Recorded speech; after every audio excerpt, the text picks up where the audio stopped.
Hello everyone, exam वारी में आप सभी का स्वागत है। दोस्तों, जैसे आप सभी को पता है कि हम लोग बिहार शिक्षक भर्ती को ध्यान में रखते हुए 6 to 8 के लिए एसएसटी के प्रैक्टिस सेट को कर रहे हैं। तो आज हम इसी को आगे बढ़ाते हुए इस वीडियो में एडुटेरिया के प्रैक्टिस सेट नंबर 2 के प्रश्नों को देखेंगे। इसके पहले के वीडियो में हम इसके पहले सेट को कर चुके हैं। अगर आपने वो वीडियो नहीं देखी है तो प्लीज चैनल पर जाके देख सकते हैं। और अगर आप इसका पीडीएफ चाहते हैं तो ज्वाइन कीजिए हमारी टेलीग्राम चैनल को, जिसका लिंक आपको डिस्क्रिप्शन बॉक्स या कमेंट बॉक्स में मिल जाएगा। तो चलिए शुरू करते हैं। आज का पहला प्रश्न है, दलित पैंथर्स की घटना से निम्नलिखित में से कौन संबंधित नहीं है? तो इसका करेक्ट आंसर हो जाएगा ऑप्शन बी, दलित सेना का गठन से संबंधित नहीं है दलित पैंथर।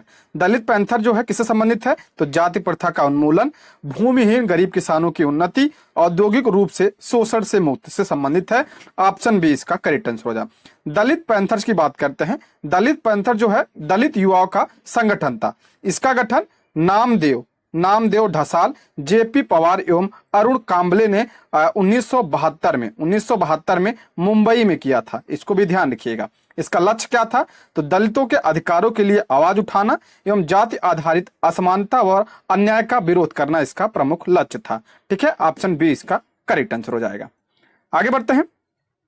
राष्ट्रीय पुनर्वास नीति कब लाई गई थी? राष्ट्रीय पुनर्वास नीति कब लाई गई थी? तो इसका करेक्ट आंसर हो जाएगा ऑप्शन बी, 2007 में राष्ट्रीय पुनर्वास नीति लाई गई थी। ऑप्शन बी इसका राइट आंसर हो जाएगा। अगला प्रश्न है, किस चुनाव के बाद से ही भारतीय राजनीति में एक राजनीतिक दल के वर्चस्व का दौर समाप्त हुआ? एक राजनीतिक दल के वर्चस्व का दौर कब समाप्त हुआ? तो आपका 1989 के चुनाव के। ऑप्शन क्या हो जाएगा? डी इसका करेक्ट आंसर हो। इसके पहले एक ही आपका पार्टी थी, कांग्रेस। ठीक है, ऑप्शन डी इसका करेक्ट आंसर हो जाएगा। आगे बढ़ते हैं।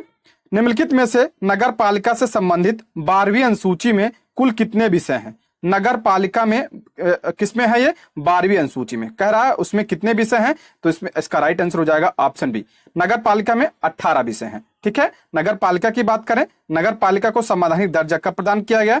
तो 74वां संविधान संशोधन 1992 के द्वारा इसे संवैधानिक दर्जा प्रदान किया गया।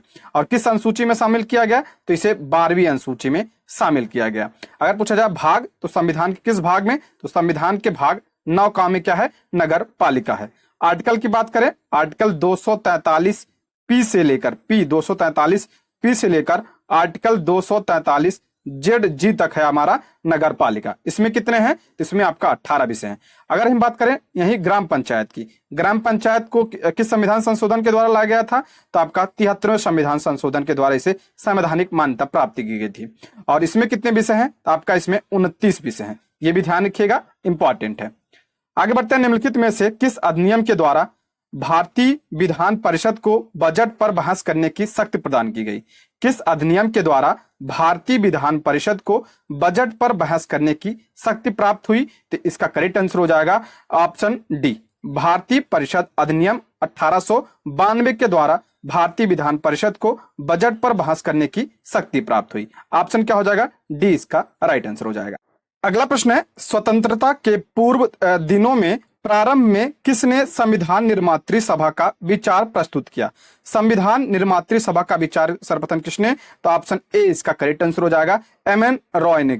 ऑप्शन क्या हो जाएगा? ए इसका करेक्ट आंसर हो जाएगा। इन्होंने कब दिया था? 1934 में। ठीक है, 1934, ध्यान रखिएगा। संविधान सभा की बात करते हैं। संविधान सभा का गठन कब हुआ था? तो आपका 1946 में। किसके अनुसार? तो कैबिनेट मिशन के अनुसार इसका गठन हुआ था। और संविधान सभा की पहली बैठक कब हुई थी?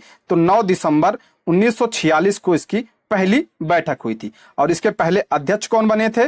तो सच्चिदानंद सिन्हा पहले इसके अध्यक्ष बने थे। और ये कैसे अध्यक्ष थे? अस्थायी अध्यक्ष थे।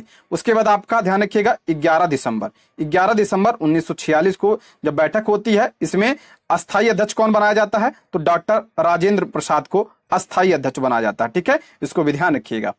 आगे बढ़ते हैं। भारत में 2 सदनों वाली पहली निर्वाचित संसद किस वर्ष अस्तित्व में आई? 2 सदनों वाली पहली निर्वाचित संसद किस वर्ष अस्तित्व में आई? तो इसका करेक्ट आंसर हो जाएगा 1952 में।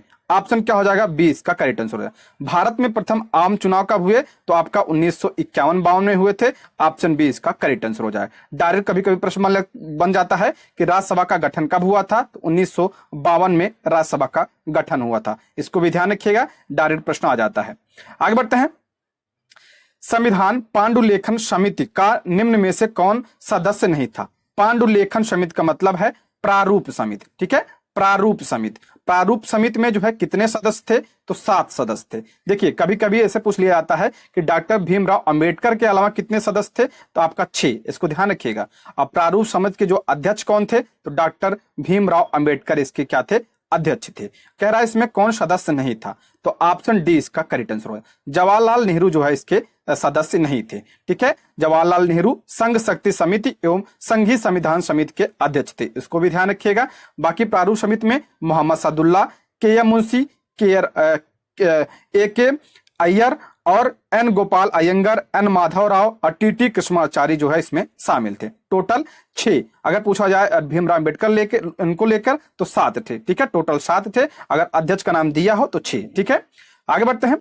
भारत के संविधान में सम्मिलित समवर्ती सूची किस देश से लिया गया है? समवर्ती सूची किस देश से लिया गया है?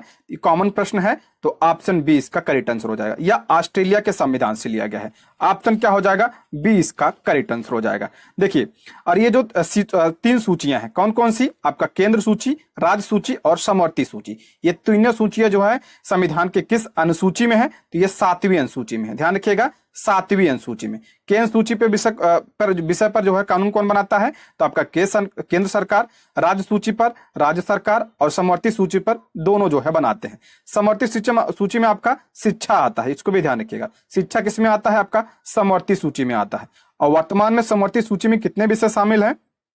तो पहले इसमें 47 विषय थे और वर्तमान में 52 विषय हैं, इसको भी ध्यान रखिएगा, इंपॉर्टेंट है। और बात करें हम ऑस्ट्रेलिया की, यहां से और क्या लिया गया है? तो यहां से संसद के दोनों सदनों की जो संयुक्त बैठक होती है वो भी कहां से लिया गया है? तो ऑस्ट्रेलिया के संविधान से लिया गया है, ठीक है, ये भी इंपॉर्टेंट है, ध्यान रखिएगा। सोवियत संघ के क्या लिया गया है? यहाँ से आपका मूल कर्तव्य यहां से लिया गया है। कनाडा से क्या लिया गया है? तो अर्ध संघ सरकार है, ये कहां से? कनाडा से लिया गया है। जो एक्स्ट्रा पॉइंट मैं बता रहा हूं उसको आप ध्यान से सुनिएगा। आगे बढ़ते हैं। हमारे संविधान में किस भाग में 3 सोपानों में पंचायती राज व्यवस्था का उल्लेख किया गया है? पंचायती राज व्यवस्था का उल्लेख किस भाग में? तो आपका भाग 9 में। ऑप्शन क्या हो जाएगा? ए इसका करेक्ट आंसर हो जाएगा। देखिए, भाग 9 में क्या है आपका? भाग 9 में आपका पंचायत है। भाग 9 का में क्या है? तो भाग 9 का में आपका नगर पालिका है। क्या है इसमें? नगर पालिका है। भाग 9 खा में आप क्या है? तो आपका इसमें सहकारी समितियां हैं। तीनों ध्यान रखिएगा, इंपॉर्टेंट है।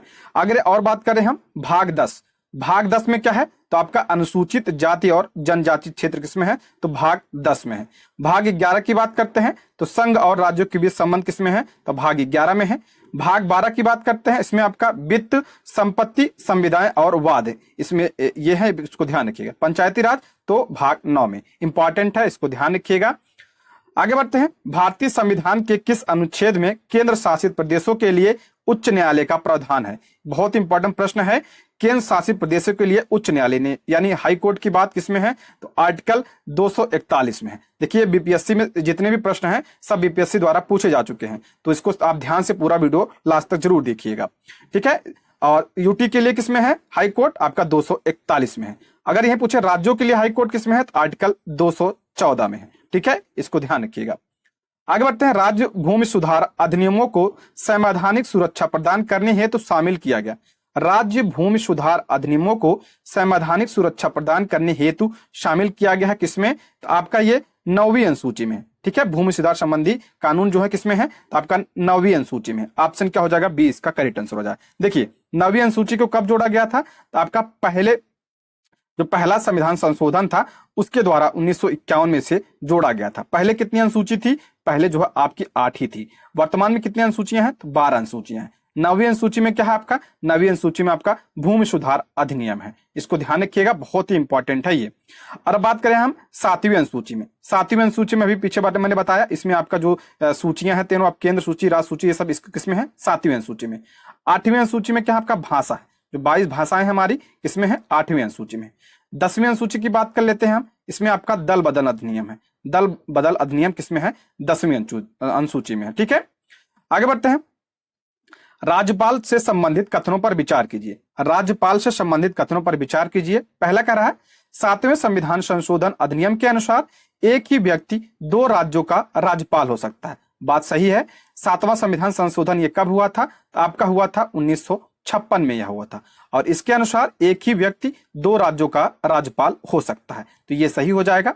दूसरा कह रहा राज्यपाल पद पर नियुक्त होने के लिए राज्य विधानसभा के सदस्य चुने जाने की योग्यता रखता, ये कहीं नहीं लिखा है। अगला कह रहा है अनुच्छेद 213 के तहत राज्यपाल अध्यादेश जारी करता है, सही बात है। तो आपका हो जाएगा पहला और तीसरा सही हो जाएगा, ऑप्शन बी इसका करेक्ट आंसर हो जाएगा। देखिए अगर हम राज्यपाल की योग्यता की बात करें तो राज्यपाल की योग्यता में क्या लिखा है, तो वह भारत का नागरिक हो और उसकी न्यूनतम आयु कितनी हो, तो न्यूनतम आयु उसकी 35 वर्ष होनी चाहिए। इसको भी ध्यान रखिएगा, इंपॉर्टेंट है, ठीक है। अच्छा, राज्यपाल की बात करते हैं तो राज्यपाल की नियुक्ति कौन करता है, तो राष्ट्रपति करता है। किस आर्टिकल के तहत, आर्टिकल 155 के तहत, ठीक है, इसको भी ध्यान रखिएगा। एक आर्टिकल और ध्यान रखिए, आर्टिकल 154(1), आर्टिकल 154(1) के तहत राज्यपाल की जो कार्यपालिका शक्ति है, राज्य की जो कार्यपालिका शक्ति है वो किसमें निहित होती है, तो राज्यपाल में निहित होती है, इसको भी ध्यान रखिएगा। अगला प्रश्न है, भारत के संविधान के निर्माताओं का मत निम्नलिखित में से किसमें प्रतिबंधित होता है। भारत के संविधान के निर्माताओं का मत निम्नलिखित में से किसमें प्रतिबंधित होता है, तो आपका हो जाएगा इसमें उद्देश्य का यानी प्रस्तावना में। देखिए प्रस्तावना को क्या कहा जाता है, संविधान की आत्मा कहा जाता है। प्रस्तावना मूल दर्शन और मौलिक मूल्यों का प्रतीक है। इसमें संविधान सभा की भव्य और महान दृष्टि शामिल है और यह संविधान के संस्थापकों के सपनों और आकांक्षाओं को दर्शाता है। तो ऑप्शन ए इसका करेक्ट आंसर हो जाएगा। ठीक, आगे बढ़ते हैं।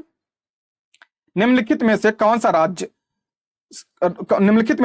राज्य सबसे महत्वपूर्ण तत्व है। निम्नलिखित में से कौन सा राज्य का सबसे महत्वपूर्ण तत्व कौन सा है, तो आपका संप्रभुता जो होती है ये राज्य का सबसे महत्वपूर्ण क्या होता है, तत्व होता है। आगे बढ़ते हैं। निम्नलिखित कथनों में से कौन सा सही है, निम्नलिखित कथनों में से कौन सा सही पूछ रहा है, देख लेते हैं। भारतीय संविधान अध्यात्मक है, नहीं, अध्यात्मक संविधान किसका है, तो ये आपका जो है अमेरिका का है। ठीक है, यहाँ पे अध्यक्षतात्मक प्रणाली है और एक नाम मात्र का राजतंत्र है, ये भी गलत है। भारत एक कुलीन तंत्र है, गलत है। भारत एक संसदात्मक प्रजातंत्र है। भारत में कैसी है, भारत में संसदीय प्रणाली है। ऑप्शन क्या हो जाएगा, डी इसका करेक्ट आंसर हो जाएगा। और ये संसदीय प्रणाली कहां से ली गई है, तो ब्रिटेन के संविधान से ली गई है। ठीक है, और अध्यक्ष कहां होते हैं, अध्यात्मक शासन कहां है, तो अमेरिका में है।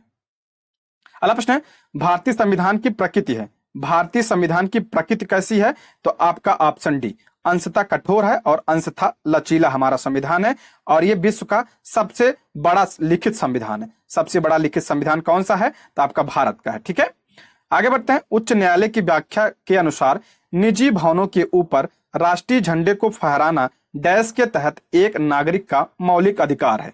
तो किस आर्टिकल के तहत, आपका हो जाएगा ऑप्शन बी, संविधान के आर्टिकल 19(1) के तहत उच्चतम न्यायालय ने व्यवस्था की कि निजी भवनों पर आप क्या करते हैं, झंडा फहरा सकते हैं।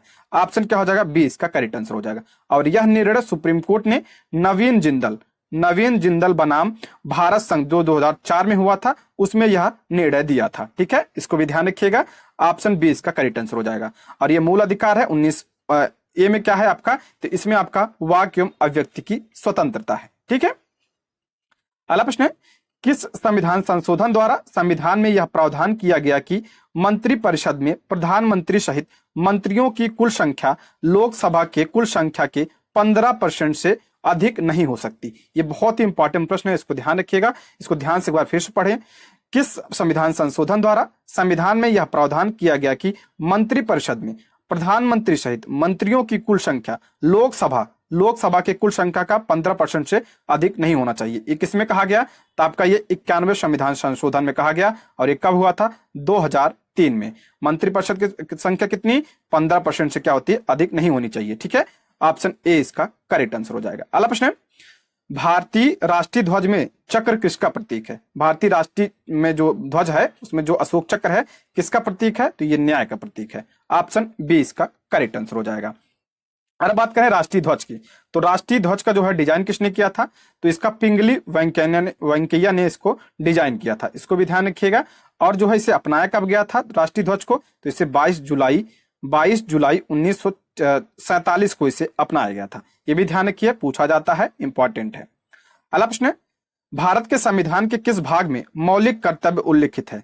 भारत के संविधान में किस भाग में मौलिक कर्तव्य पूछ रहा है, तो मौलिक कर्तव्य इंपॉर्टेंट है, ये कई बार आ चुका है, तो इसका करेक्ट आंसर हो जाएगा भाग 4A में है, ऑप्शन सी इसका करेक्ट आंसर हो जाएगा। देखिए इसको ध्यान से सुनिएगा, मौलिक कर्तव्य जो है ये मूल संविधान में नहीं था, तो इसे जोड़ा कब गया, तो इसे 42वें संविधान संशोधन 1976 के द्वारा इसे जोड़ा गया। किस भाग में, तो भाग 4 का में जोड़ा गया। आर्टिकल पूछे तो आर्टिकल 51 में इसे जोड़ा गया। और ये कहां से लिया गया है, तो ये आपका रूस के संविधान से यह लिया गया है।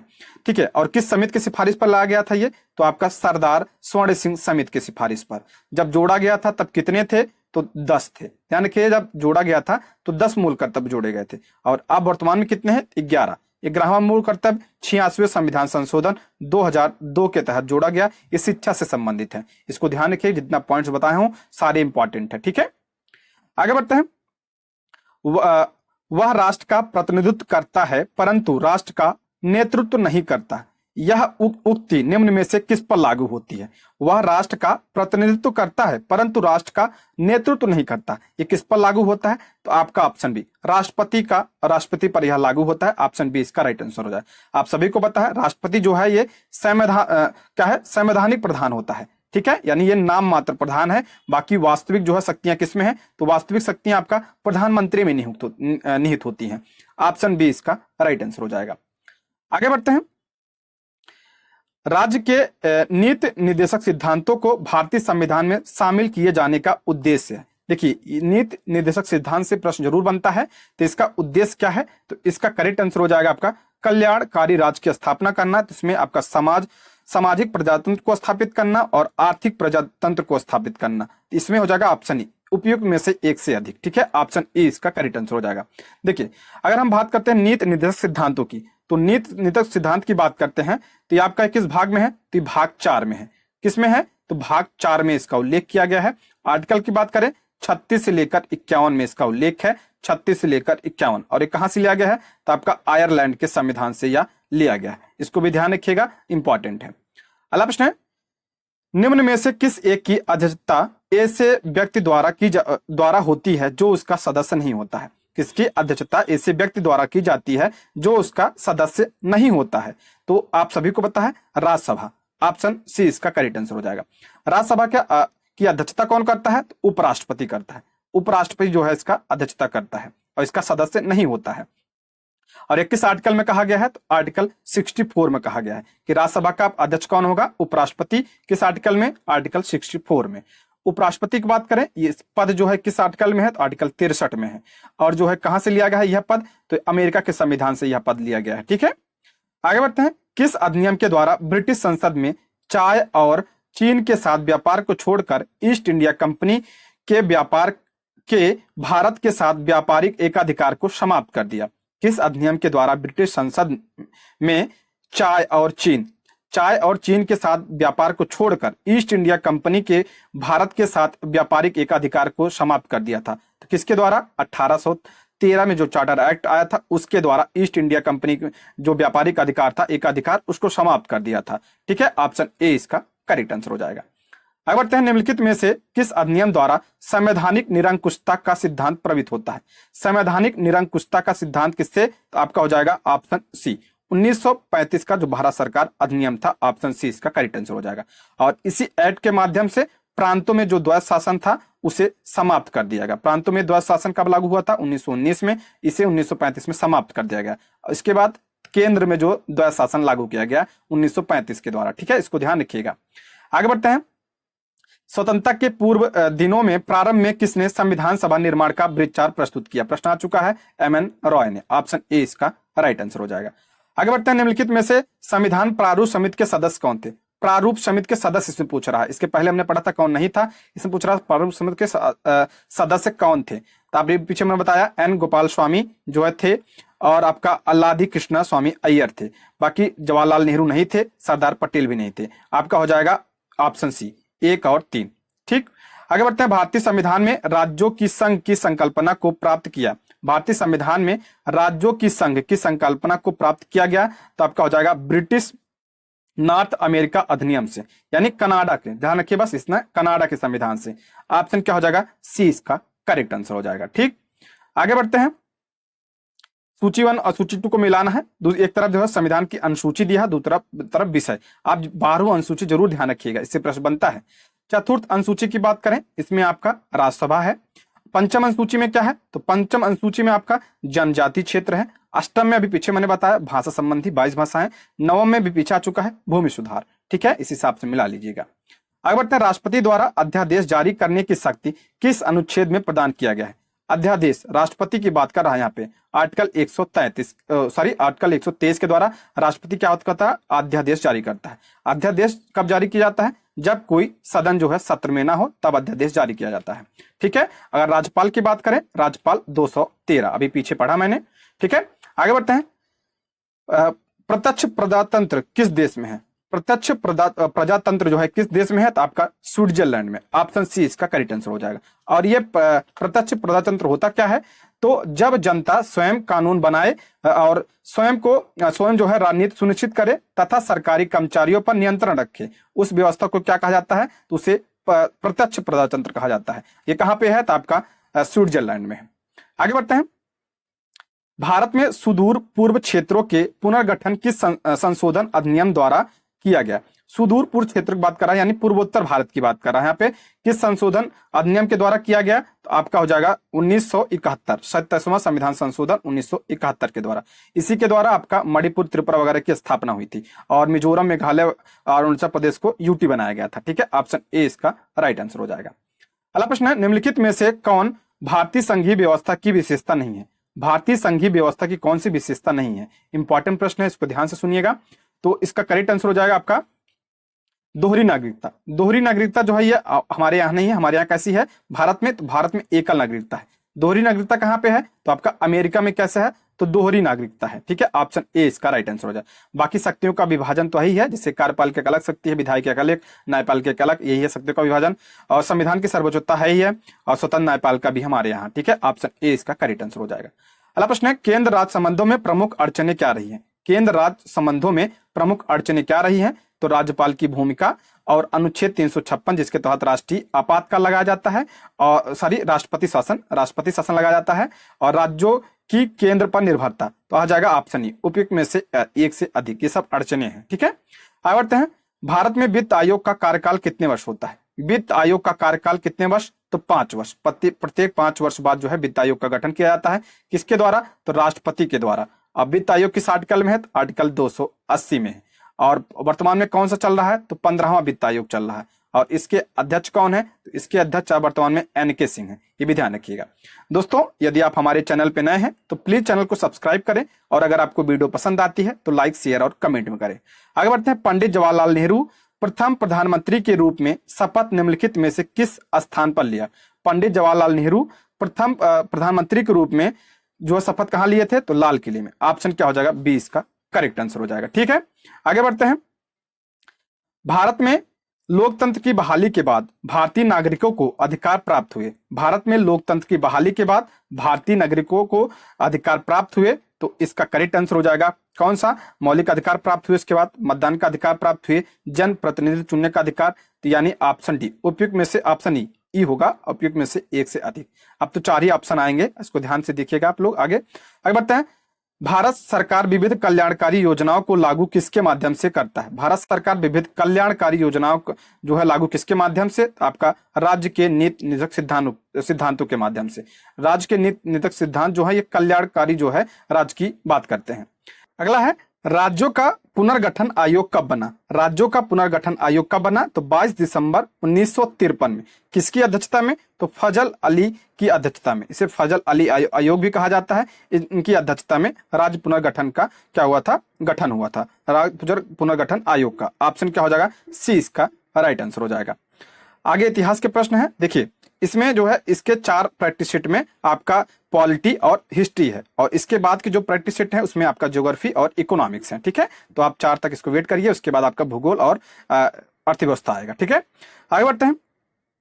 पहला प्रश्न है इसमें इतिहास का, 41 देखते हैं। ठीक है, दुनिया के मजदूरों एक हो का नारा किसने दिया। दुनिया के मजदूरों एक हो, यह नारा किसने दिया? तो ये कार्ल मार्क्स ने दिया था। ये बीपीएससी में पूछा जा चुका है। ऑप्शन सी इसका करेक्ट आंसर हो जाएगा।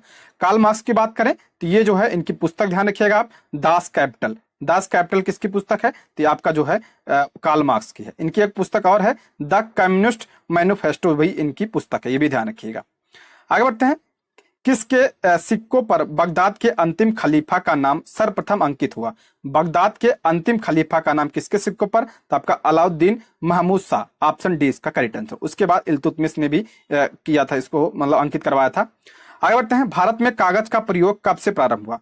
भारत में कागज का प्रयोग कब से प्रारंभ हुआ? तो इसका करेक्ट आंसर हो जाएगा आपका ऑप्शन बी, 13वीं शताब्दी में। देखिए एनसीईआरटी के अकॉर्डिंग 13वीं शताब्दी में, इसमें आपका 12वीं शताब्दी दिया है, तो एनसीईआरटी की मानेंगे 13वीं शताब्दी, ठीक है। अगर कागज की बात करते हैं, कागज का आविष्कार कहां पे हुआ था? तो चीन में हुआ था, ये भी ध्यान रखिएगा, सर्वप्रथम चीन में। आगे बढ़ते हैं। चेका का संगठन किया था।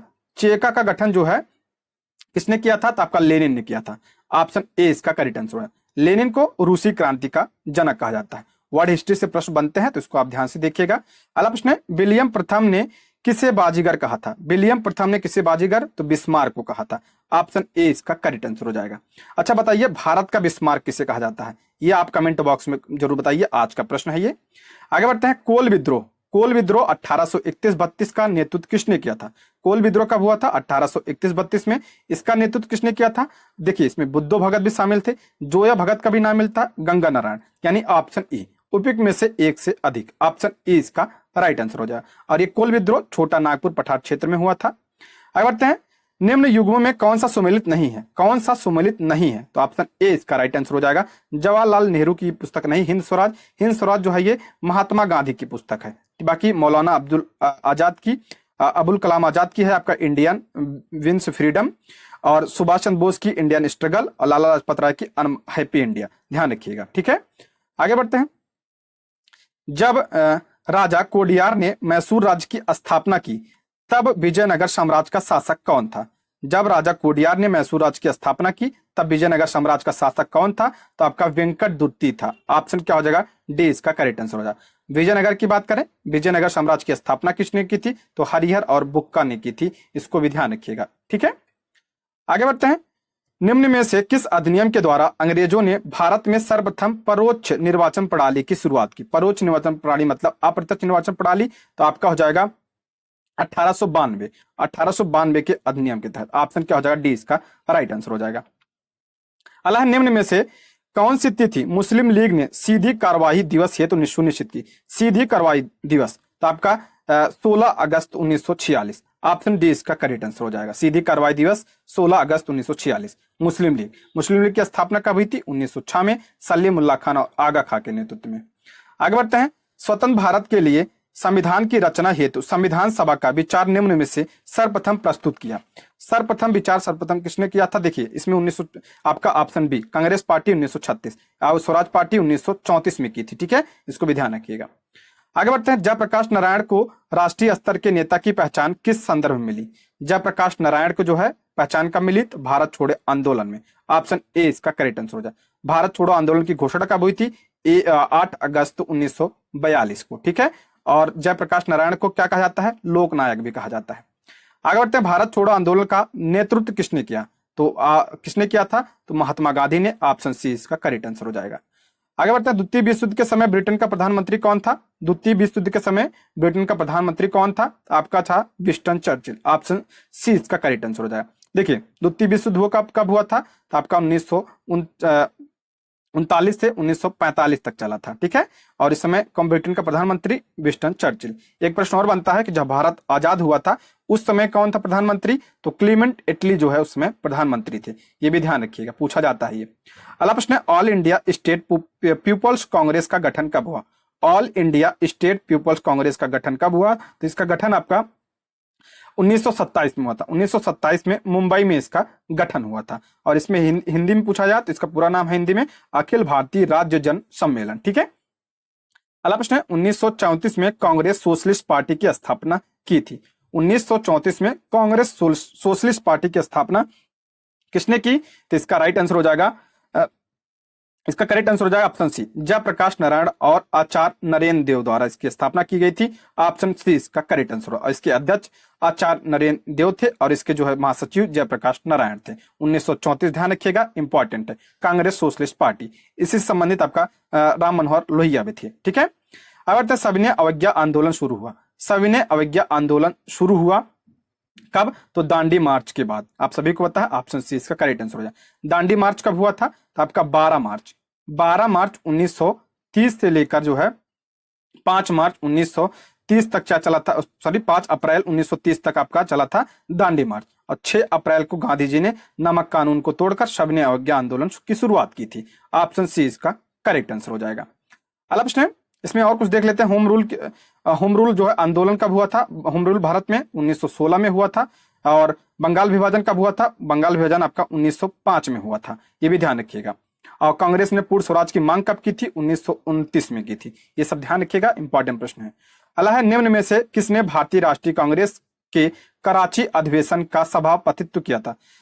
तो यानी कांग्रेस कराची अधिवेशन जो कांग्रेस का हुआ था, इसकी अध्यक्षता किसने की थी? तो सरदार वल्लभ भाई पटेल ने की थी। ऑप्शन डी इसका राइट आंसर हो जाए। कराची अधिवेशन कब हुआ था आपका ये 1931 में हुआ था और इसी में मूल अधिकार जो है की मांग की गई थी। इसको भी ध्यान रखिएगा, पूछा जाता है। ऑप्शन डी इसका राइट आंसर हो जाएगा। और जवाहरलाल नेहरू ने कब किया था? आपका जो 1929 का जो लाहौर अधिवेशन था, उसकी अध्यक्षता जवाहरलाल नेहरू ने की थी। और सुभाष चंद्र बोस ने कब किया था? तो इन्होंने 1938 का जो हरिपुरा अधिवेशन था, उसकी अध्यक्षता किया था। और 1939 में भी ये अध्यक्ष बने थे, लेकिन इसमें त्यागपत्र दे दिए थे, जिसे आप इसे क्या कहा जाता है? त्रिपुरी संकट कहा जाता है। और इसके बाद उन्होंने 1939 में फॉरवर्ड ब्लॉक की स्थापना की थी। किसने? सुभाष चंद्र बोस ने। और पूछा जाता है, जब सुभाष चंद्र बोस ने 1939 में त्यागपत्र दे दिया था, तब जो है कांग्रेस के अध्यक्ष कौन बने थे? तो डॉक्टर राजेंद्र प्रसाद बने थे। ठीक है, अगला निम्न में से साइमन कमीशन का कौन सा एक सदस्य उदारवादी दल से संबंधित था? उदारवादी दल से कौन था? Option A sir John Simon. इसी के जो है साइमन कमीशन का ये अध्यक्ष भी थे। ऑप्शन ए इसका करेक्ट आंसर हो जाए।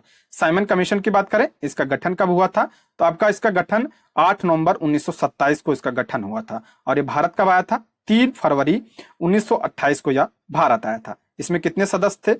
7 सदस्य थे। 7 सदस्य जो है इसमें अंग्रेज थे, इसलिए इसे श्वेत कमीशन के नाम से भी जाना जाता है, इसीलिए इसका विरोध हो रहा था। ठीक है, ऑप्शन ए इसका राइट आंसर हो जाएगा। आगे बढ़ते हैं। गांधी जी द्वारा असहयोग आंदोलन में लोगों को शराब से परहेज करने का आग्रह किया गया था, फलस्वरूप सरकार के राजस्व में भारी कमी आई। एक प्रदेश की सरकार ने लोगों को फिर से शराब पीने के लिए प्रेरित करने के लिए प्रमुख व्यक्तियों की एक सूची प्रसारित की जो शराब पीते थे। उस प्रदेश का नाम बताइए। तो बिहार। ठीक है, ऑप्शन बी इसका राइट आंसर हुआ। असहयोग आंदोलन कब? 1920 में। अब बढ़ते हैं 1921 का मोपला आंदोलन शाखा था। मोपला आंदोलन 1921 में कहा? केरल में हुआ था। किसकी शाखा थी? तो आपका खिलाफत आंदोलन की। ऑप्शन ए इसका करेक्ट आंसर हो जाएगा। दोस्तों हम जो है कल से बीपीएससी ने जो अब तक जितने भी प्रश्न पूछे हैं, उस सभी हिस्ट्री, ज्योग्राफी, पॉलिटी के सब कल से इसकी सीरीज शुरू कर रहे हैं, तो आप चैनल को सब्सक्राइब जरूर कर लीजिएगा। ठीक है, आगे बढ़ते हैं। भक्ति आंदोलन को किसके द्वारा प्रारंभ किया गया? भक्ति आंदोलन को किसके द्वारा? तो आपका हो जाएगा ऑप्शन ए, उपयुक्त में से कोई नहीं। देखिए, भक्ति आंदोलन का प्रारंभ जो किसने किया था? तो रामानुजाचार्य ने किया था। रामानुजाचार्य ने। और जो है इसमें ऑप्शन में नहीं है, ऑप्शन ए इसका राइट आंसर हो जाएगा। आगे बढ़ते हैं। निम्नलिखित में से किसने पूर्वी बंगाल से लेकर पेशावर तक सड़क के आजम कहलाई जाने वाली सड़क बनवाई? सड़क के आजम, जिसे ही आप ग्रैंड ट्रंक रोड कहते हैं। ग्रैंड ट्रंक रोड किसे कहते हैं? इसका निर्माण शेरशाह सूरी ने करवाया था। ऑप्शन डी इसका राइट आंसर हो जाएगा। अगला प्रश्न है, पागल पंथ की स्थापना किसने की? पागल पंथ की स्थापना करम शाह ने की थी। ऑप्शन बी इसका राइट आंसर हो जाएगा। बीपीएससी 2015 में यह प्रश्न बन चुका है। सारे प्रश्न बन चुके हैं, तो ध्यान देखिए। तो बीपीएससी करवा रहा है, तो बीपीएससी अपने लेवल का प्रश्न जरूर पूछेगा। आपने अभी जो पिछले इसके पहली प्राथमिक वाली भर्ती हुई थी, उसमें देखा था कैसे प्रश्न बने थे, तो आप उसी हिसाब से अपनी तैयारी जारी रखिएगा। अगला प्रश्न है, कोपेनहेगन संग्रहालय की सामग्री से पाषाण, कांस्य और लौह युग का त्रियुगी विभाजन किया था। तो किसने किया था? थॉमसन ने किया था। ऑप्शन ए इसका करेक्ट आंसर हो जाएगा। दोस्तों हम एनसीईआरटी का भी सीरीज शुरू कर रहे हैं, जिसमें आपका चैप्टर वाइज हम प्रश्न करवाएंगे एनसीईआरटी का पूरा। ठीक है, आगे बढ़ते हैं। कथन कह रहा है, अलाउद्दीन खिलजी के दक्षिणी अभियान का लक्ष्य धन प्राप्ति से था। अलाउद्दीन खिलजी के दक्षिणी अभियान का लक्ष्य धन प्राप्ति से, बात सही कह रहा है। और वह दक्षिणी राज्यों को कब्जे में करना चाहता, नहीं कब्जे में नहीं, बस धन की प्राप्ति के लिए आक्रमण किया था। तो आ जाएगा ऑप्शन सी, क्यू सही है परंतु आर गलत है। ऑप्शन सी इसका राइट आंसर हो जाएगा। अगला प्रश्न है, मोरक्को देश का यात्री इब्न बतूता किसके शासन काल में भारत आया था? इंपॉर्टेंट प्रश्न है। इब्न बतूता किसके समय में? तो मोहम्मद बिन तुगलक के समय में। ऑप्शन ए इसका करेक्ट आंसर हो जाएगा। और ये कहाँ का था? तो ये आपका मोरक्को का था। ठीक है, और ये भारत कब आया था? तो ये भारत आया था आपका 1333 ईस्वी में यह भारत आया था। और इसकी पुस्तक ध्यान रखिएगा, किताब उल रहेला। किताब उल रहेला जो है इब्न बतूता की पुस्तक है। आगे बढ़ते हैं, निम्नलिखित कथनों में से कौन सा कथन सुमेलित है? सुमेलित पूछ रहा है। दीवाने बंदगान, दीवाने बंदगान की स्थापना किसने की थी? फिरोज शाह तुगलक। यही सही हो जाएगा। ऑप्शन ए इसका राइट आंसर हो जाएगा। और हम देख लेते हैं जो दिया है, दीवाने मुस्तक राज। दीवाने मुस्तक राज जो है राजस्व विभाग था, इसकी स्थापना आपका अलाउद्दीन खिलजी ने की थी। दीवाने कोही की बात करें, ये कृषि विभाग था, इसकी स्थापना आप मोहम्मद बिन तुगलक ने किया था। दीवाने मुस्तराद अलाउद्दीन खिलजी, दीवाने कोही मोहम्मद बिन तुगलक, और दीवाने अर्ज आपका बलबन्नी सैन्य विभाग था। चारों ध्यान रखिएगा, चारों बता दिया मैंने। अगला प्रश्न है, निम्न भाषाओं में से किस भाषा को दिल्ली सल्तनत ने संरक्षण प्रदान किया? दिल्ली सल्तनत ने संरक्षण किसे प्रदान किया था? किस भाषा को? तो फारसी भाषा को। ऑप्शन बी इसका राइट आंसर हो जाएगा।